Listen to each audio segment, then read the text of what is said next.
오늘 저희들이 이제 야고보서 3장 전반부의 말씀을 이제 나누게 되는데, 야고보 사도는 참된 경건이 무엇이냐, 참된 경건, 그것은 이제 먼저 정의를 내렸습니다. 그러니까 첫 번째는 혀를 제갈 먹이는 것이다, 혀를. 그리고 이제 두 번째는 과와 과부를 환난 중에 돌아보는 거다. 그리고 이제 세 번째는 자기를 지켜서 새 속에 물들지 않는 것이다, 이렇게 이야기를 했습니다. 그런 다음에 이제 2장에서 과와 과부를 돌아보는 것과 관련해서 가르침을 주었습니다. 그래서 2장의 가르침을 우리가 한마디로 요약한다 그러면, 우리 그리스도인들은 예수님을 영광의 주, 그리고 또 하나님의 아들이시요 또 그리스도로 고백하는 사람들인데, 그들은 이제 하나님께서 주신 최고의 법이 있습니다. 그 최고의 법은 뭔가 하면 내 이웃을 내 몸과 같이 사랑하는 겁니다. 그래서 이 최고의 법, 그리고 또 자유의 이 율법, 이 최고의 법을 우리가 마음에 담고 지키는 사람들이기 때문에 사람을 외모로 차별하지 않습니다. 대신 그들을 향해서 긍휼히 여기게 됩니다. 긍휼히 여기게 된다. 그리고 이 긍휼이라는 것이 말로만 표현되는 것이 아니라 이제 몸에 쓸 것을 주는 구체적인 행함으로 표현하는 사람들, 바로 그들이 예수님을 영광의 주님으로 모신 사람들이다, 이렇게 이제 야고보는 교훈을 했습니다. 그리고 이제 3장에서는 우리 혀에 대해서, 이제 혀를 통제하는 것에 대해서 말씀을 하고 있는데, 이제 3장 1절을 한번 보시면 좋겠습니다. 내 형제들아, 너희는 선생된 우리가 더 큰 심판을 받을 줄 알고 선생이 많이 되지 말라. 지금 야고보 사도가 혀, 특별히 우리들의 이 언어 생활에 대해서 가르침을 주는데, 구체적으로 혀가 이렇게 파괴적일 수 있다, 혀를 잘못 사용하면 이렇게 무서운 일이 일어날 수 있다 라는 것을 가르치기 전에 먼저 어떻게 시작하는고 하면, 한마디로 하면 선생이 되지 말라는 겁니다. 선생이, 웬만하면 선생이 되시를 마라. 선생은 다른 말로 하면 바로 지도자들입니다. 지도자들. 그래서 웬만하면 너희들은 선생이 되지 마라. 그리고 또 이제 후반부가 시작되는 13절도 한번 보시면 좋겠습니다. 13절, 너희 중에 지혜와 총명이 있는 자가 누구냐? 너희 중에 지혜와 총명이 있는 자가 누구냐? 여러분, 만약에 우리 교회 공동체 속에서도 지혜와 총명이 있는 사람, 그분들은 누구겠습니까? 그분들은 지도자들입니다. 지도자들. 그러니까 이제 우리가 3장을 이해할 때 꼭 염두에 두셔야 되는 것은, 우리 혀를 사용하는 것, 이것이 모든 성도들에게 다 중요한 문제입니다. 그렇지만 특별히 누구한테 중요하냐? 그것은 지도자들에게 중요하다는 겁니다. 특별히 우리 지도자들, 그분들이 교회 속의 지도자든 아니면 크고 작은 우리 사회 생활하는 공동체 속에서 지도자든, 정말 지도자들에게 중요한 것은 바로 이 언어 생활이다. 언어 생활. 내가 혀를 어떻게 사용하느냐. 그래서 이런 상황들을 염두에 두시고 다시 한번 1절을 보시면 이야기합니다. 내 형제들아, 너희는 선생된 우리가, 지도자들인 우리가 더 큰 심판을 받을 줄 알고, 여기 더 큰 심판은 뭔가 하면 더 엄격한 심판입니다. 더 엄격한 심판. 그러니까 지도자들에게는 무엇이 있느냐? 더 엄격한 심판이 있다는 겁니다. 그분들에게는 많은 특권도 있지만 그분들이 맡고 있는 영적인 그런 책임 때문에, 그리고 그분들이 가지고 있는 영향력 때문에 하나님으로부터 더 엄격한 심판을 그들이 받게 된다는 겁니다. 그래서 야고보 사도는 여기에 우리라는 표현을 쓰죠. 우리, 선생된 우리가, 자기를 포함해서 선생된 우리는 하나님으로부터 더 엄격한 심판을 받게 된다는 겁니다. 그러니까 이게 너무나도 두려운 일이기 때문에, 그래서 야고보 사도가 권면을 하죠. 웬만하면 선생이 되지 말라는 겁니다. 선생이 많이 되지 마라. 왜냐하면 우리가 제대로 자격을 갖추지 못하고서, 잘못해서 정말 우리가 선생의 위치를 차지하게 되면 그것이 우리들에게 많은 유익을 줄 수도 있지만, 잘못하면 큰 고통을 자신에게도 남에게도 줄 수 있기 때문에 너희들은 많이 선생이 되지 마라, 이렇게 야고보 사도가 권면을 했습니다. 그런데 여러분 잘 기억하셔야 됩니다. 앞으로 우리 교회 공동체, 우리 공동체의 미래는 어떻게 될 거냐? 그것은 지도자들의 혀에 달려 있습니다. 지도자들의 혀. 그래서 제가 말씀을 드리지만, 앞으로 우리가 교회 지도자들을 세울 때 여러분 다른 것보다도 무엇을 보셔야 되느냐? 혀를 보셔야 돼요. 그분들이 말을 도대체 어떻게 하는가? 이 혀에 대해서 여러분들이 철저하게 하셔야 됩니다. 그리고 제가 조금만 냉정하게 말씀을 드리면요, 교회 지도자들을 세울 때, 만약에 특별히 남성 지도자들이 많습니다. 그분들 세울 때 부인이 보셔서, 우리 남편은 이 혀가 아직도 통제 안 된다, 그러면 정말 교회를 사랑하신다 그러면 저한테 신고해 주셔야 돼요. 이해하시겠습니까? 그거는 자신을 위해서, 그리고 공동체를 위해서 여러분 정말 이거는 신고하셔야 돼요.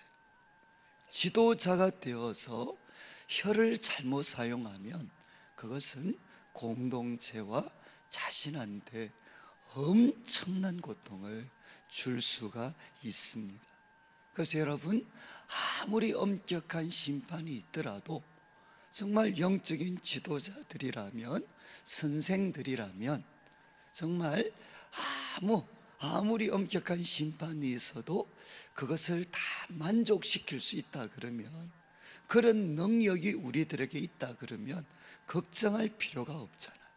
그런데 2절 말씀에 이렇게 이야기합니다. 2절에 우리가, 한 번 더 야고보는 우리라는 표현을 써요. 정말 초대교회 최고의 거룩한 기도, 말씀의 사람이었던 야고보도 자기를 포함해서 우리가 다 실수가 많다, 우리가 다 실수가 많은 사람이다. 특별히 우리 교회 앞서신 분들은 꼭 이 말씀 기억하셔야 됩니다. 우리가 다 실수가 많다. 야고보도, 정말 그 초대교회 탁월한 지도자였던 야고보도 고백을 합니다. 나도 실수가 많은 사람이다. 나도 잘 넘어지는 사람이다.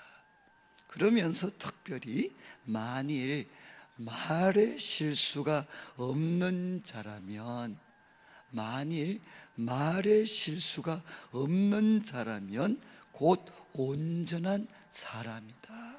그러니까 한 사람이 정말 온전한 사람인지 아닌지, 지도자가 될 만한 그런 온전함을 가진 사람인지 아닌지는 무엇을 보면 안다는 거죠? 그분이 영적으로 온전한가 아닌가 하는 것은 극단적으로 말씀을 드리면 기도 많이 하는 것 같은 것도 기준이 될 수 없다는 겁니다.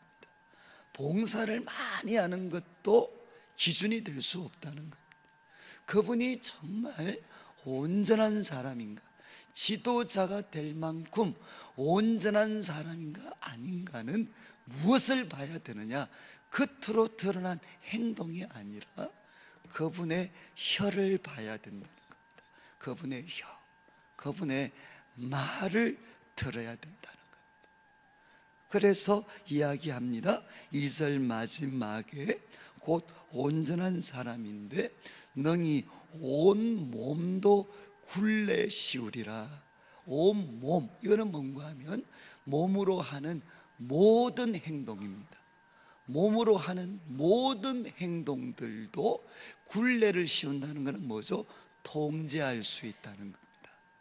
그래서 저분은 정말 몸으로 하는 모든 행동을 통제할 만한 그런 성숙한 분이다 라는 것을 무엇을 보고 판단할 수 있느냐? 기억하십시오.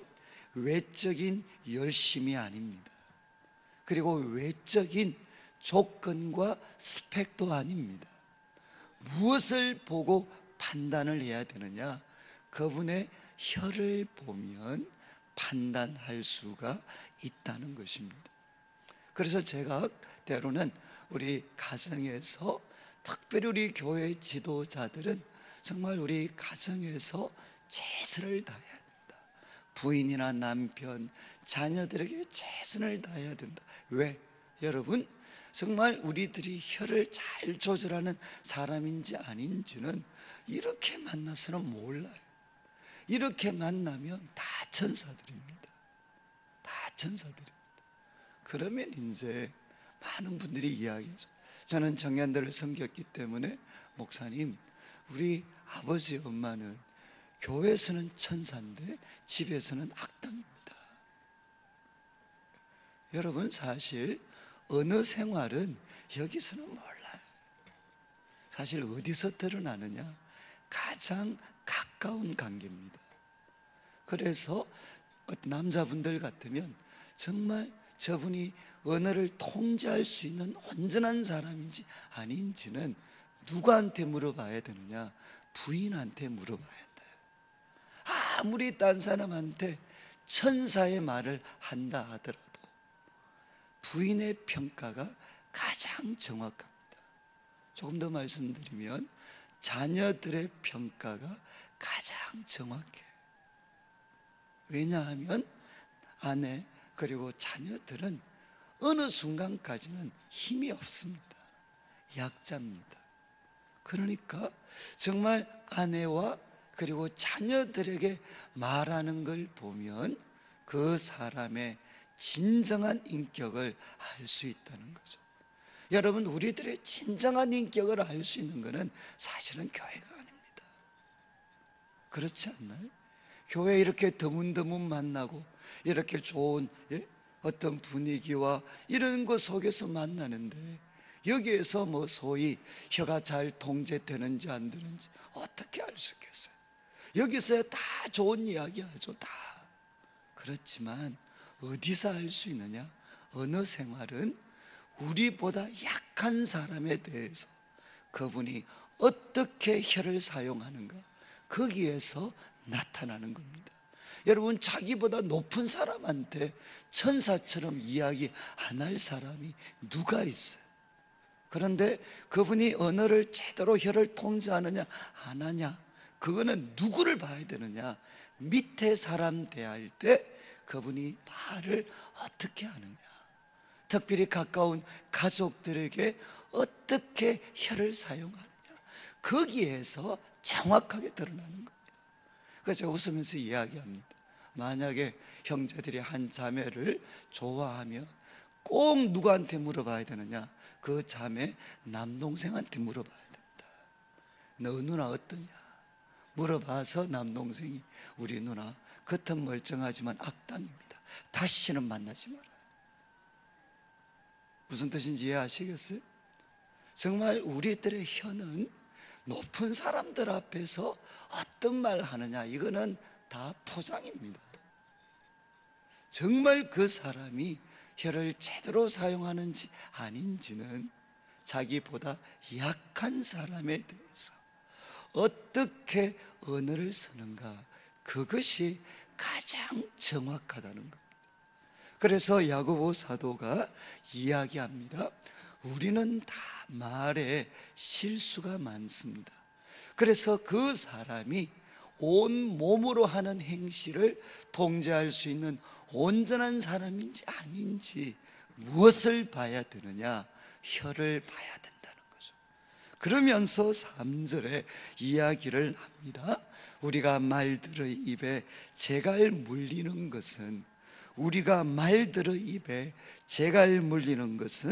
우리에게 순종하게 하려고 그 온몸을 제어하는 것이라. 3절에 나오는 말들은 이 혀가 아니고 우리가 타고 다니는 말입니다. 작은 것을 통해서 큰 것을 통제할 수 있다라는 것을 우리에게 설명하기 위해서 큰 말을 봐라, 말. 그 말을 어떻게 통제하냐? 그 입에 물린 작은 재갈을 통해서 몸의 온 행동을 통제합니다. 이것 보면 작은 것 가지고 온 몸을 통제할 수 있다는 것 너희가 알 수 있지 않느냐? 그리고 또 4절에 한 번 더 이야기합니다. 또 배를 봐라, 배. 정말 타고 다니는 배를 보면 그 지극 그렇게 크고 광풍에 밀려가는 것들, 정말 큰 광풍이 몰려옵니다. 그리고 밑에는 정말 암초들이 있습니다. 그런데 이렇게 밑에는 암초가 있고 밖에는 광풍이 불어도 그 사공이 그거 어떻게 헤쳐나가냐? 바로 키를 통해서, 배에 있는 작은 키를 통해서 그 배가 광풍과 그리고 암초를 헤쳐나갈 수 있도록 운전한다는 거죠. 그래서 큰 배를 어떻게 통제하느냐? 키를 통해서 통제한다는 겁니다. 그렇다면 우리 인생을 생각한다면 우리 인생에도 광풍이 몰려옵니다. 그리고 또 우리들의 삶에 때로는 우리도 알지 못하는 암초들이 있습니다. 그런데 어떻게 정말 우리 인생이라는 이 배를 광풍과 암초를 뚫고 우리가 하나님이 원하시는 방향으로 이것을 운전할 수 있겠습니까? 무엇을 통제해야 된다는 거죠? 그것은 바로 혀를 통제해야 된다는 겁니다. 우리 인생의 키는 무엇이냐? 잘 기억하셔야 됩니다. 야고보가 이야기하는 것은 우리 인생, 암초와 광풍으로 가득 차 있는 이 인생, 이것을 헤쳐나갈 수 있는 키는 어디에 있느냐? 야고보는 혀에 있다는 겁니다. 저는 이것이 저한테는 너무나도 충격적인 교훈이었어요. 왜냐하면 저는 좀 비관적입니다. 비관적. 그리고 저는 좀 열심히 합니다.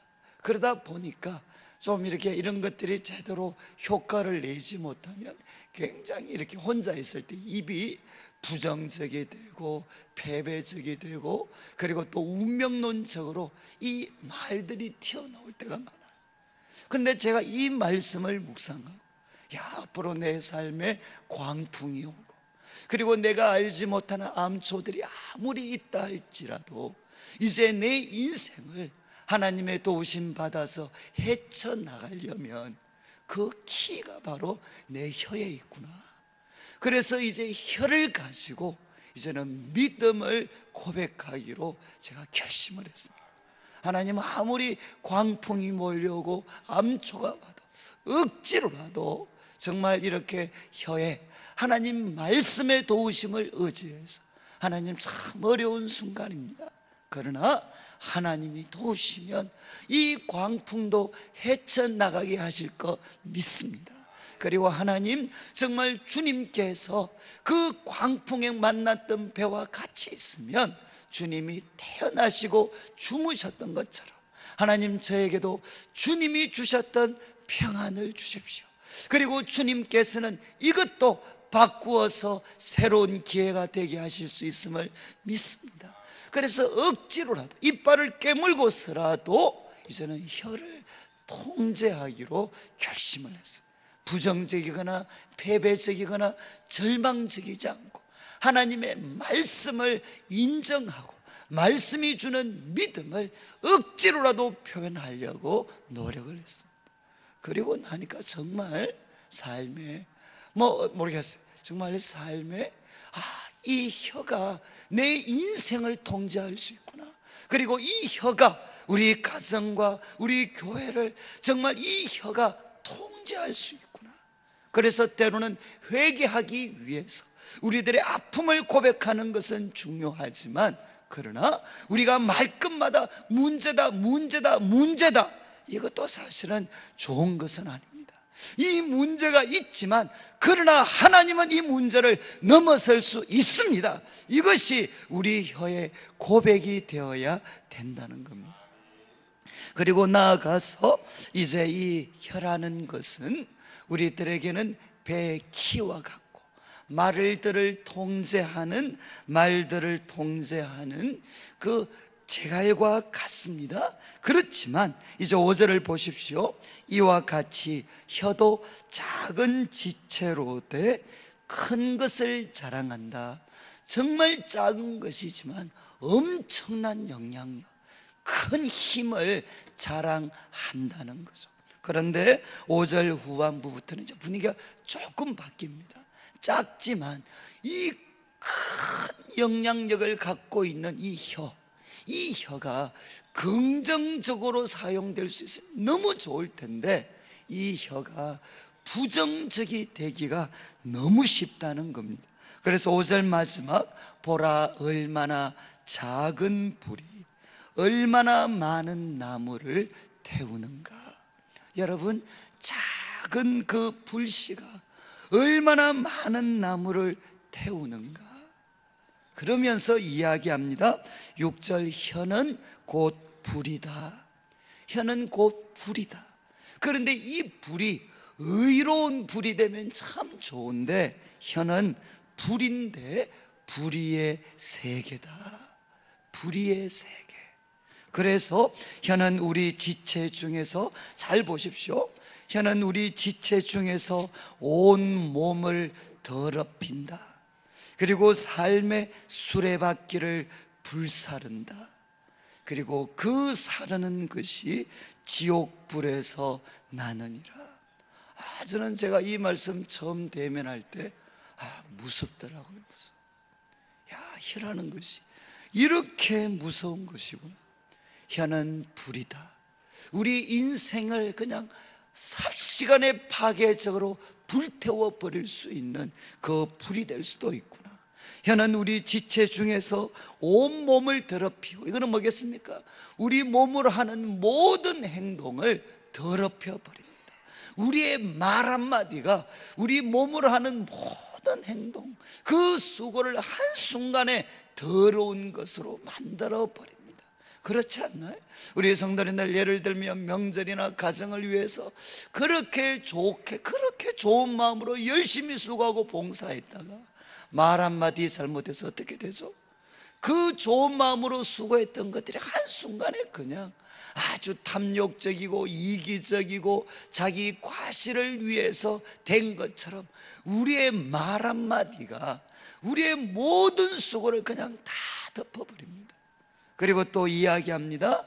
우리 혀라는 것은 삶의 수레바퀴, 이건 우리 인생을 이야기하죠. 인생을 수레바퀴로 비교하면서 우리 삶의 수레바퀴를 불살라 버린다. 그리고 그 사르는 것이 지옥불에서 나느니라. 이것은 무슨 뜻이겠습니까? 지옥의 가장 도구로 쉽게 전락하는 것. 정말 우리가 살고 있는 삶, 우리 인생을 천국과 같은 삶이 아니고 우리 인생을 지옥같이 만들어 버리는 가장 무서운 도구가 어디에 있느냐? 바로 혀에 있다는 것입니다. 여러분, 우리 인생과 가정과 그리고 때로는 교회 공동체를 천국이 아니라 지옥처럼 만들어 버릴 수 있는, 거기에 가장 잘 사용되는 것이 뭐냐? 바로 혀라는 거죠. 여러분, 이것은 남자분들은 특별히 신경 쓰셔야 돼요. 왜? 정말 아내들 가운데 남편들은 자기 집이 천국인 것처럼 생각하지만 아내들은 자기 집이 지옥같이 생각하는 사람들이 얼마나 많은지 몰라요. 그리고 부모들이 볼 때는 자식들한테 천국 같은 집 만들어주는 것 같지만 자식들이 볼 때는 집이 지옥처럼 느껴지는 애들이 많아요. 다 어디에 달려져 있느냐? 혀에 달려져 있다는 거죠. 여러분, 우리가 속해 있는 모든 크고 작은 공동체를 지옥처럼 만들어 버릴 수 있는 게 뭐냐? 그게 바로 혀에 달려 있다는 거예요. 그러면서 이제 그러면 이 혀가 이렇게 파괴적이 될 수 있다는 게 무슨 뜻이냐? 이제 7절을 보시죠. 여러 종류의 짐승, 새, 벌레, 바다의 생물은 다 사람이 길들일 수 있고 길들여 왔지만 8절, 여러분 6절과 8절은 꼭 기억하셔야 됩니다. 8절, 혀는 능히 길들일 사람이 없다. 여기 꼭 줄을 쳐 놓으셔야 돼요. 혀는 능히 길들일 사람이 없다. 혀는 쉬지 아니하는 악입니다. 쉬지 아니하는 악이고 죽이는 독이 가득합니다. 여러분, 기억하셔야 됩니다. 혀는 능히 길들일 사람이 없습니다. 왜 사람들이 그 말 때문에 그렇게 죽어가고 있느냐? 그런데도 이것이 바뀌지 않느냐? 아직도 사람들이 나는 혀를 길들일 수 있는 사람이다, 다른 사람은 몰라도 나는 혀를 길들일 수 있는 사람이다 라고 생각하기 때문에 말 때문에 죽어나가는 사람들이 너무너무 많아요. 여러분, 기억하십시오. 혀는 능히 길들일 사람이 없습니다. 그 말은 뭐죠? 나도 내 힘과 노력을 가지고는 혀를 통제할 수가 없습니다.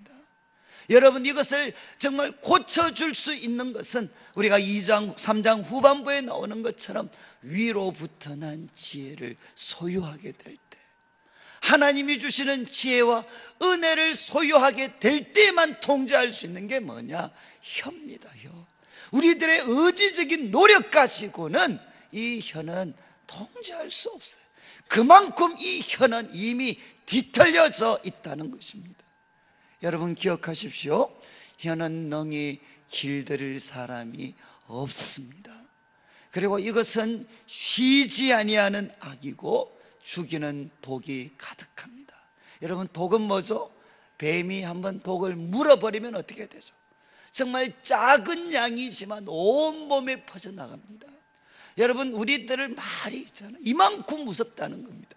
그 말을 듣는 사람에게는 마치 그 뱀의 독과 같이, 아주 그 어떤 독사의 맹독한 독과 같이, 그거 한번 들어버리면 여러분들은 그냥 내가 그냥 하고 싶은 말 했다, 내가 옳은 말 했다라고 생각하지만 그 말을 듣는 사람은 어떻게 되느냐? 독사의 독이 퍼져나가는 것처럼 그들을 죽여나간다는 겁니다. 여러분, 이거 기억하셔야 돼요. 혀는 무엇이냐? 쉬지 아니하는 악이고 죽이는 독이 가득합니다. 여러분, 나 할 말 했다, 이거로 끝나시면 안 돼. 하나님은 엄격한 심판을 요구하십니다. 그 한마디 말 듣는 사람이 어떻게 되느냐? 우리가 부주의하고 우리가 자기 중심적이고 그렇게 말 잘못하면 어떻게 되느냐? 듣는 사람은 그 말이 독이 돼가지고 어떻게 되느냐? 사람이 무너져요. 특별히 우리 교역자들 혀를 잘 사용해야 돼. 여러분들의 한마디가, 저의 한마디가 사람들에게 죽이는 독이 될 수가 있습니다. 그리고 똑같아요. 우리 교회 합선분들, 순장님들, 여러분의 혀가 잘못하면 어떻게 되느냐? 다른 사람에게 죽이는 독이 될 수가 있어요. 죽이는 독이. 그러니까 어떻게 해야 되느냐? 말 한마디 할 때 그 말이 독이 되지 않고 약이 되게 하려고 최선을 다해서 실험해야 돼. 그런데 왜 한국교회에서 이렇게 상처받는 사람들이 많으냐? 혀를 잘못 놀리니까. 특별히 지도자들이, 앞선 자들이 혀를 잘못 놀리니까 수많은 사람들이 죽어나가잖아요. 교회에서 살아나지 않고 죽어나가고 있어요, 지금도. 그러면서 이야기합니다. 특별히 9절부터 12절, 이 혀가 왜 무서운가? 언제 무서워지나? 잘 보십시오. 이것으로 우리가 주 아버지를 찬송하고 또 이것으로 하나님의 형상대로 지음받은 사람을 저주하나니 한 입에서 찬송과 저주가 나오는도다. 내 형제들아, 이것이 마땅하지 아니하니라. 샘이 한 구멍으로 어찌 단물과 선물을 내겠느냐? 내 형제들아, 어찌 무화과 나무가 감람 열매를, 포도나무가 무화과를 맺겠느냐? 이와 같이 짠물이 단물을 대지 못하니라. 여러분, 9절부터 12절까지 계속해서 이야기하는 게 뭐죠? 혀가 언제 죽이는 독이 될 수 있습니까? 언제? 어떤 사람에게? 여러분, 욕만 하는 사람, 저주만 하는 사람의 혀는 생각보다 힘이 없습니다. 정말 입만 벌리면 욕하는 나쁜 사람들, 그들의 혀는 생각보다 힘이 없어요. 이미 그 사람은 그런 사람인 줄 알기 때문에 아무리 욕을 하고 저주해도 저 인간은 나쁜 놈이다 이러면 끝납니다.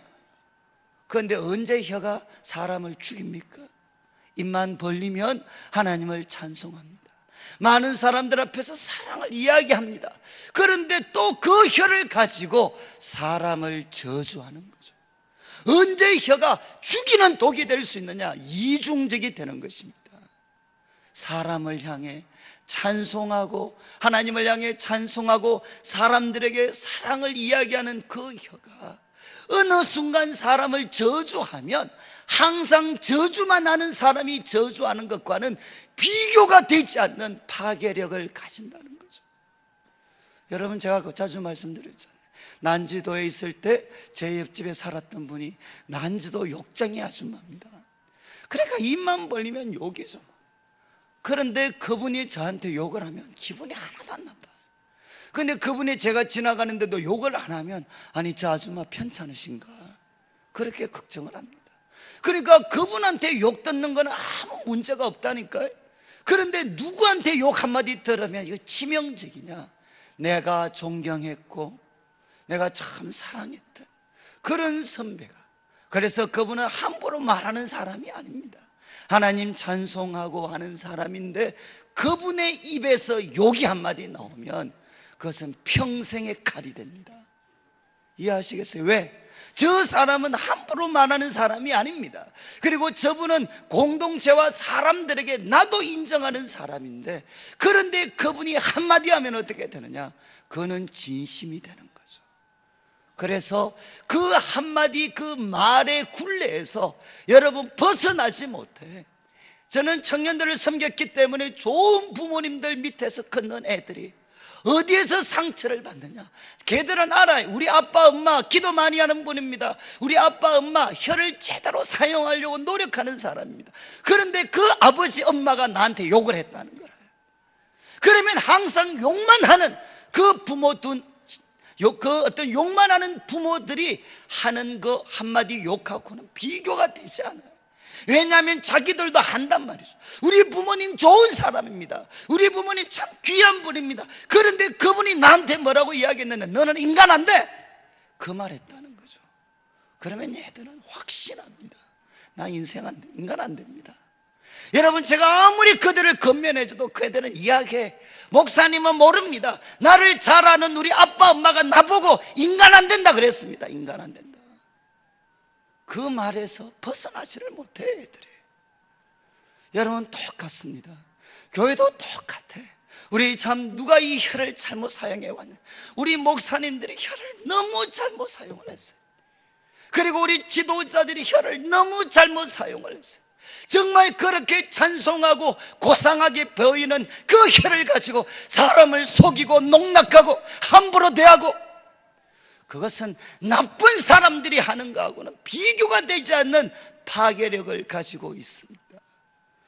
저는 이제 오늘 말씀 마무리하면서 여러분, 앞으로 우리 교회가 얼마나 하나님께서 쓰시는 공동체, 그런 사람들로 세워질 수 있느냐, 여러분 혀에 달려져 있습니다.